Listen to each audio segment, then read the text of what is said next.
جب حالات بہت کٹھن ہو گئے مکہ المکرمہ کے اور اللہ کی طرف سے ہجرت کا حکم آنے والا تھا، تو حضرت ابو بکر رضی اللہ تعالی عنہ کو حضور نے کہا کہ اے ابو بکر تیار رہنا، امر الہی کہ آتے ہی ہم اس شہر کو چھوڑ دیں گے۔ اور پھر وہ وقت آیا کہ جب کفار نے حضور کے گھر کا محاصرہ کر لیا، آقا کریم علیہ السلام کو معاذ اللہ شہید کرنے کے ارادے سے ارد گرد جمع ہو گئے۔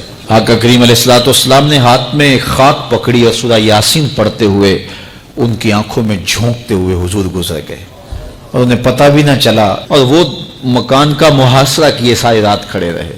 صبح بستر سے حضرت علی المرتضیٰ اٹھے، اللہ اکبر، تو آقا کریم علیہ السلام نکل گئے اور حضرت ابو بکر صدیق کے گھر تشریف لے گئے۔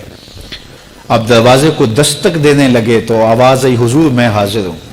حضرت ابو بکر صدیق تیار کھڑے تھے، تو کہا ابو بکر تم تیار ہو؟ کہا حضور آپ نے کہا نہیں تھا کہ تیار رہنا، کبھی ہجرت کا حکم آ سکتا ہے تو میں تو اس دن سے ہی تیار رہتا ہوں کہ کب حضور آئیں اور جو فرمائیں میں وہی کروں۔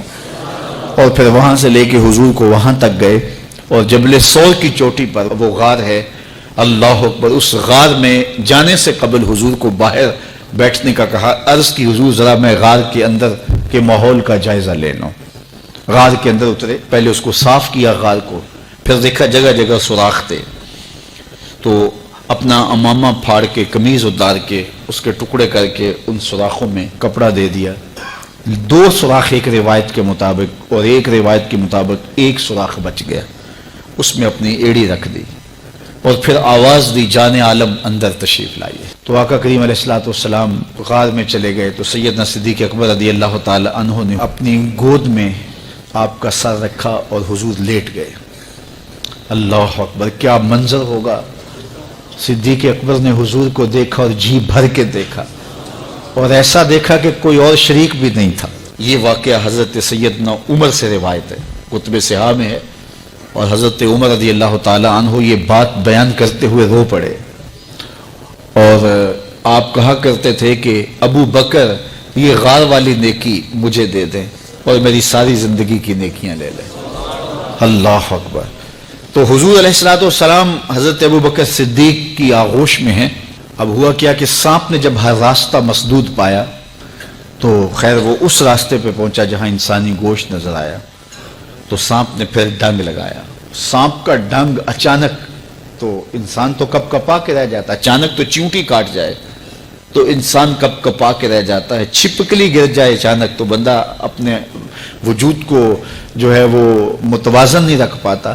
تو نیچے سے سانپ اور وہ ڈنگ لگا رہا ہے، لیکن لفظ سنیے، یہ حضرت عمر کی روایت ہے کہ حضرت سیدنا صدیق اکبر نے اپنی ٹانگ کو جنبش نہیں آنے دی، مخافت ان یتنبہ رسول اللہ، اس ڈر سے کہ کہیں حضور بیدار نہ ہو جائے۔ ساری توجہ ادھر رہی، بے اختیار آنکھوں سے آنسو ڈھلک پڑے، درد کی شدت اتنی تھی، اور آنسو گرے تو حضور کے رخسار پہ۔ آقا کریم بیدار ہو گئے۔ بیدار ہوتے ہی میرے حضور نے کہا مالک یا ابا بکر، ابو بکر کیا ہوا؟ تو یہ ہوتی ہے ہنگامی صورتحال۔ ہنگامی صورتحال میں کسی کو پکاریں یا کسی کو کوئی جواب دیں تو مروجہ آداب کی رعایت کے ساتھ جو لفظ بولے جاتے ہیں وہ ترک کرنے پڑتے ہیں۔ اس مائک میں کرنٹ تھا تو میں قریب ہونے لگا، تو آپ نے مجھے متنبہ کرنا تھا، تو میرے ساتھ آپ بہت پیار کرتے ہیں، بہت محبت کرتے ہیں، تو آپ نے اگر مجھے یہ بتانا ہو کہ اس میں کرنٹ ہے اور اگر آپ نے منہ قریب کر لیا تو آپ کو نقصان پہنچ سکتا ہے، تو میرے نام کے ساتھ 20 القاب لیں گے؟ آپ نہیں لیں گے، آپ جلدی جلدی جو ہے وہ مجھے کہیں گے جناب یہاں کرنٹ ہے، تو میں یہیں سے رک جاؤں گا۔ یہ تو ہے کہ آپ میرے لیے کر رہے ہیں، اور اپنے لیے کسی کو پکاریں تو پھر بھی یہی بات ہے۔ اللہ اکبر۔ اب حضور نے جب کہا نا مالک یا ابا بکر، ابو بکر کیا ہوا، تو اب ہنگامی صورتحال تھی نا، تو فوراً کہتے لدیخ تو ڈسا گیا مجھے سانپ نے ڈس لیا، فوراً یہ کہتے نا۔ لیکن حضرت ابو بکر تیری محبت پہ قربان، کائنات میں آپ نے ایسا عاشق نہیں دیکھا ہوگا، سانپ ڈنگ پہ ڈنگ لگا رہا ہے اور ٹانگ شل ہو گئی ہے، زہر سرایت کر گیا ہے۔ حضرت ابو بکر نے جواب دیا لدیغت فداکا امی و ابی یا رسول اللہ، حضور میری ماں بھی آپ کے قدموں پہ قربان، میرا باپ بھی آپ کی راہوں پہ نچھاور، مجھے سانپ نے ڈس لیا ہے۔ تو اس مشکل وقت کے اندر بھی ادب کا کرینہ نہیں چھوڑا۔ جب معراج کا واقعہ ہوا تو یہ بہت عجیب و غریب واقعہ تھا. تو آقا کریم نے جب اعلان کیا کہ بتایا کہ اللہ نے یوں مجھے خلوتوں میں بلایا، تو قریش نے سمجھا کہ اس سے بڑھ کر اور موقع کیا ملے گا پراپیگنڈے کا. تو کہا ابو بکر کوئی نئی بات سنی ہے؟ کہا تم سنا دو.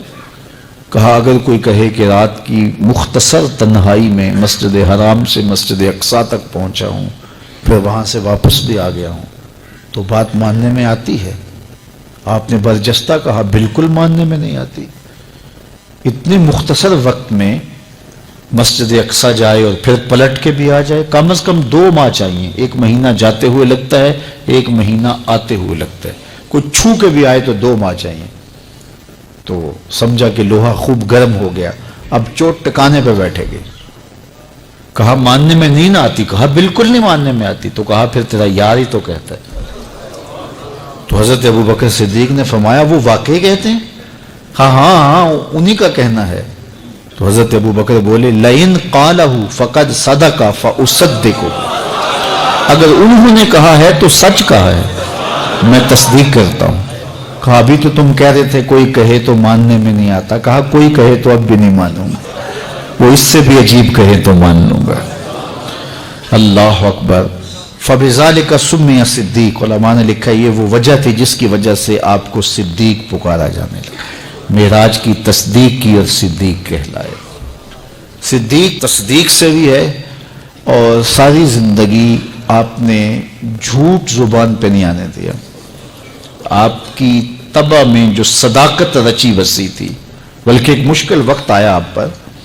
وہ جب حضور علیہ السلام کو اللہ کا حکم ہوا اور ہجرت کر کے حضور مکہ سے مدینہ کی طرف عازم سفر ہوئے، تو حضرت سیدنا صدیق اکبر رضی اللہ تعالیٰ عنہ ساتھ تھے. مکۃ المکرمہ سے جو مدینہ المنورہ ہے وہ شمال کی جانب ہے، اور غار ثور مکۃ المکرمہ سے جنوب کی سمت ہے. تو آقا کریم علیہ السلام نے سفر کرنا تھا مدینہ شریف کا، تو شمال کی سمت نہیں گئے بلکہ وہاں سے سفر جنوب کی جانب کیا، اور پھر وہاں سے حضور جو ہے وہ 3 دن گزارنے کے بعد مدینہ المنورہ کی جانب روانہ ہوئے. یہ سارے ادھر ڈھونڈتے تھکتے رہے اور حضور وہاں آرام کرتے رہے. اور 3 دن کے بعد جب ڈھونڈ کے ان کو کچھ نہ ملا تو آقا کریم وہاں سے نکلے اور سیدھا مدینہ المنورہ کی جانب عازم سفر ہوئے. انہوں نے 100 سرخ اونٹ حضور کی گرفتاری کے لیے انعام رکھا ہوا تھا. تو مختلف قبائل کے لوگ حضور کو ڈھونڈنے کے لیے نکلے تھے کہ بہت بڑا انعام ہے، 100 سرخ اونٹ ملیں گے. ایسے لوگ بھی تلاش کر رہے تھے جو حضور کو جانتے نہیں تھے.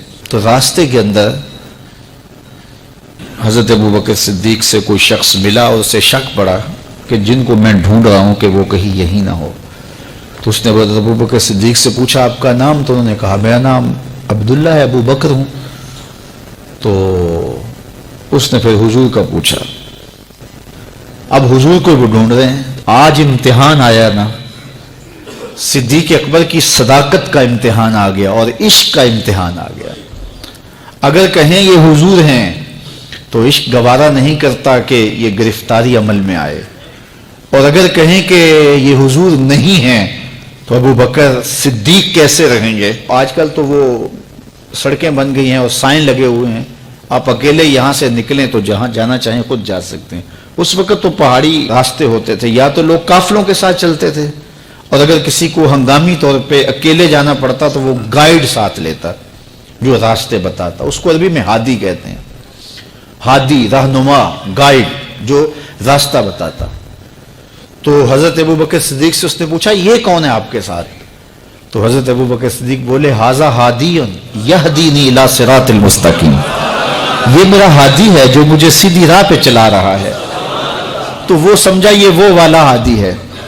لیکن حضرت ابوبکر صدیق دل و قلب و نگاہ کا مرشد قرار دے. جب حالات بہت کٹھن ہو گئے مکہ المکرمہ کے اور اللہ کی طرف سے ہجرت کا حکم آنے والا تھا، تو حضرت ابوبکر رضی اللہ تعالی عنہ کو حضور نے کہا کہ اے ابوبکر تیار رہنا، امر الہی کے آتے ہی ہم اس شہر کو چھوڑ دیں گے. اور پھر وہ وقت آیا کہ جب کفار نے حضور کے گھر کا محاصرہ کر لیا، آقا کریم علیہ السلام کو معاذ اللہ شہید کرنے کے ارادے سے ارد گرد جمع ہو گئے۔ آقا کریم علیہ السلام نے ہاتھ میں خاک پکڑی اور سورہ یاسین پڑھتے ہوئے ان کی آنکھوں میں جھونکتے ہوئے حضور گزر گئے اور انہیں پتہ بھی نہ چلا، اور وہ مکان کا محاصرہ کیے ساری رات کھڑے رہے۔ صبح بستر سے حضرت علی المرتضیٰ اٹھے، اللہ اکبر، تو آقا کریم علیہ السلام نکل گئے اور حضرت ابوبکر صدیق کے گھر تشریف لے گئے۔ اب دروازے کو دستک دینے لگے تو آواز آئی، حضور میں حاضر ہوں۔ حضرت ابوبکر صدیق تیار کھڑے تھے، تو کہا ابوبکر تم تیار ہو؟ کہا حضور آپ نے کہا